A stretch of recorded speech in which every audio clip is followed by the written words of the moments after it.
Welcome everybody to my channel Nizar Imam. Jadi gimana kabarnya teman-teman semua menghadapi market yang sudah turun ya, ambles teman-teman ya.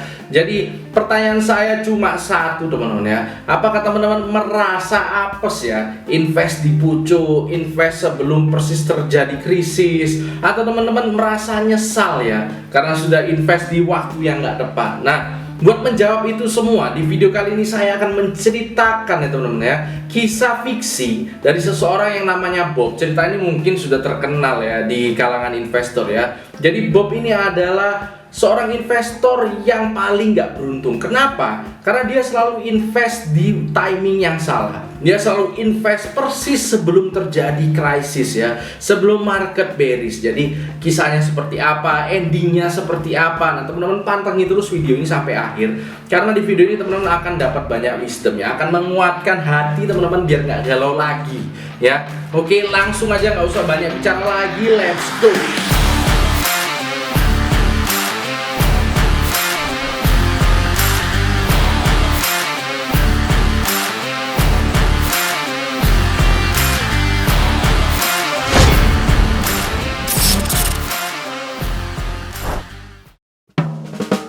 Oke teman-teman, jadi pada tahun 1970 ya, itu ada seseorang yang bernama Bob. Nah, Bob pada saat itu berumur 22 tahun ya teman-teman ya. Nah, dia waktu itu baru lulus kuliah dan baru bekerja, dan dia punya rencana yang sangat matang untuk mempersiapkan pensiun dia teman-teman ya. Jadi dia berencana nabung setiap tahun itu $2.000 ya teman-teman ya. Nah, dia tingkatkan $2.000 lagi tiap 10 tahun. Jadi di tahun 1970-an itu dia invest 2.000, di tahun 80-an itu 4.000, tahun 90-an 6.000, tahun 2000 8.000. Nah, seperti itu ya. Nangkep ya teman-teman ya semuanya ya.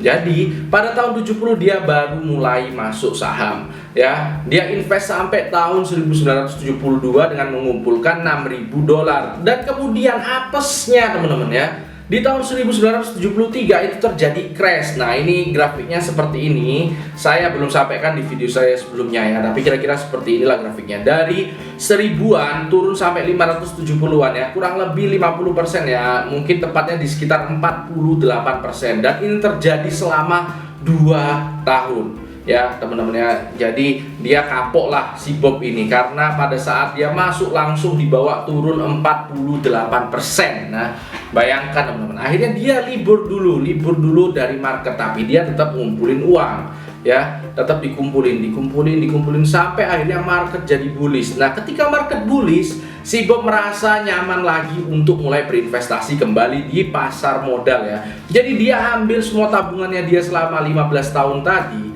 Di tahun 1987 dia investkan lagi seluruh tabungannya tadi ke pasar modal lagi. Plus ternyata apesnya berikutnya terjadi Black Monday. Kalau teman-teman ingat, Black Monday ini adalah yang paling mengerikan sepanjang sejarah, karena pada satu hari bisa turun 22% teman-teman ya. Gila banget ya. Jadi teman-teman, kalau misalnya si Bob ini habis invest langsung turun ya, udah 2 kali kan, kemudian dia libur lagi setelah masukkan uangnya ya, dia tunggu lagi, dia kumpulkan cashnya. Akhirnya di tahun 1999, tepat persis sebelum tech bubble meletus, dia invest lagi teman-teman ya. Dia invest lagi, dan dia ulangi lagi pada saat financial crisis di tahun 2008 ya, akibat subprime mortgage ya. Jadi akhirnya dia invest lagi, dan setelah itu dia selesai, dia nggak ingin invest lagi karena dia sudah mau pensiun ya. Jadi kurang lebih dia invest sekitar 40 tahunan selama dia jadi pegawai itu ya. Lalu pertanyaannya teman-teman, endingnya seperti apa ya? Jadi pasti penasaran kan, dia masuk selalu nggak tepat waktunya, selalu habis masuk langsung dibawa turun ya.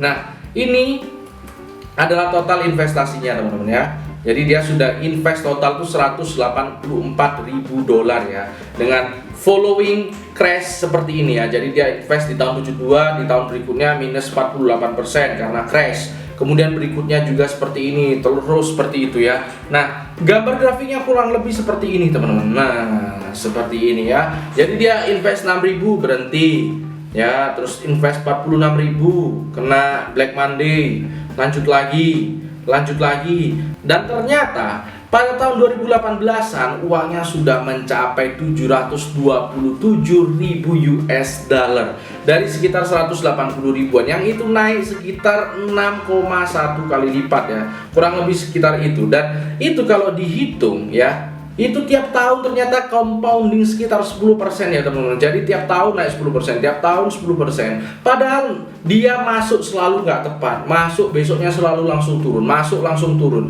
tapi tetap mendapatkan untung ya teman-teman. Itu adalah keajaiban dari pasar modal. Nah sekarang pertanyaannya, gimana sih sebenarnya hikmah dari cerita Bob ini? Nah gini teman-teman ya, jadi saya ingin menyampaikan beberapa hal. Kita lihat dulu sekaligus di grafik saat ini ya. Nah, saya tahu teman-teman, saya tahu yang masuk di sini tentunya sekarang ini sedang dalam kondisi tidak nyaman ya, karena sudah turun sekitar 20%-an teman-teman ya. Nah, dari beberapa subscriber itu juga bahkan bertanya teman-teman ya, apakah lebih baik sebaiknya di cut loss dulu baru masuk lagi di bawah. Nah, sekarang gini teman-teman ya, kita harus ambil pelajaran dari Bob.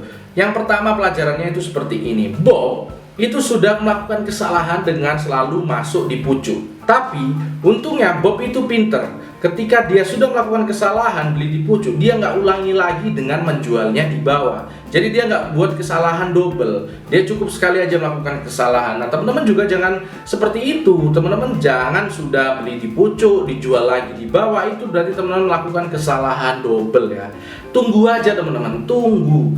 Kenapa? Karena kalau teman-teman tunggu, kerugian teman-teman itu masih unrealized loss ya, belum direalisasikan ya, masih sebatas angka. Tapi kalau teman-teman sudah jual, berarti teman-teman sudah merealisasikan kerugian teman-teman, yang artinya teman-teman kehilangan uang ya. Sayangi uang teman-teman. Kalau teman-teman tunggu, yang hilang itu cuma waktu teman-teman. Dan harusnya kita sebagai investor itu sudah punya mindset, kita harus menyediakan waktu tunggu ya yang banyak. Jadi kalau kehilangan waktu itu harusnya sudah lumrah ya teman-teman. Jadi jangan sampai uang teman-teman hilang ya. Sayangilah uang teman-teman karena itu nyarinya susah. Oke? Itu adalah yang pertama. Yang kedua teman-teman ya, kita harus lihat ya di depan tadi. The stock market is a device for transferring money from the impatient to the patient ya teman-teman ya. Jadi kalau kata Warren Buffett, stock market itu adalah alat untuk mentransfer uang dari yang tidak sabar ke yang sabar. Jadi yang kedua pelajarannya adalah teman-teman harus sabar ya. Teman-teman harus ingat, investasi itu adalah menanam pohon ya. Jadi dipupuk, dibesarkan. Jangan sampai teman-teman itu ya istilahnya nggak sabar ya. Dan yang ketiga teman-teman ya, yang ingin saya sampaikan, teman-teman harus fokus the big picture-nya ya, gambaran besarnya. Teman-teman harus ingat tujuan teman-teman invest. Kalau invest itu biasanya kan mungkin kita untuk menyiapkan pensiun kita ya. Kalau teman-teman tujuannya seperti itu ya, mungkin pensiunnya 20 tahun lagi, lalu pertanyaannya kenapa sekarang harus dijual ya? Kenapa sekarang harus panik seperti itu? Jadi orang masih lama ke pensiunnya, slow aja ya. Jadi kalau teman-teman masuk dengan uang dingin, uang yang nggak akan dipakai dengan cepat, itu teman-teman harusnya santai, nggak usah pusing ya. Nah beda mungkin kalau teman-teman pakai uang nikah ya, itu seperti itu gawat ya. Jadi jangan sampai seperti itu. Jadi kita harus masuk ke saham itu dengan uang yang aman, tenang, bisa ditunggu sampai kapanpun. Seperti itu ya. Jadi teman-teman yang sudah masuk di pucuk jangan panik itu ya. Di episode berikutnya saya akan menjelaskan tentang apa saja yang dilakukan Bursa Efek Indonesia untuk membatasi kerugian dari para investornya ya. Saya karena melihat di sini BI ini sudah melakukan banyak kegiatan yang sangat positif, yang sangat memberikan rasa aman bagi investor-investornya ya. Dan jangan lupa kunjungi website saya traktir.id ya teman-teman ya. Karena di sini saya sudah ngepost ya bahan untuk minggu lalu ya, ini ya. Di sini sudah saya sampaikan menghitung cuan jika perusahaan besok likuidasi, alias namanya liquidation value. Langsung aja cekidot ya teman-teman ya. Gitu aja. Karena hidup harus seimbang, tetap cerdas dan tetap santai.